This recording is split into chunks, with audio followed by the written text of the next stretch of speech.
দেখুন দেখুন সবাই গুলু কাঁকড়া তৈরি করেছে।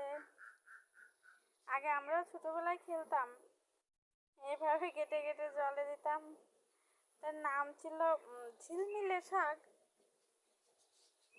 তা দিয়ে আমরা এরকম জলে ভিজিয়ে কাঁকড়া তৈরি করতাম। ছোটবেলার খেলা আসলেই ভোলার না। আমাদের সময় ভিডিও ছিল না, তো ক্যামেরা এরকম ফোন ছিল না, তাই আমাদের স্মৃতিগুলো ধরে রাখা সম্ভব হয়নি।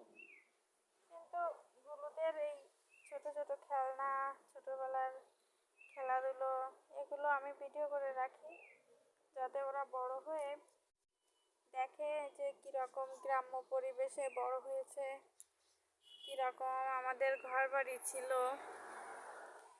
এগুলো সব দেখে বুঝবে আর এটাকে এনজয় করবে, মনে করবে তার পূর্বের কথা।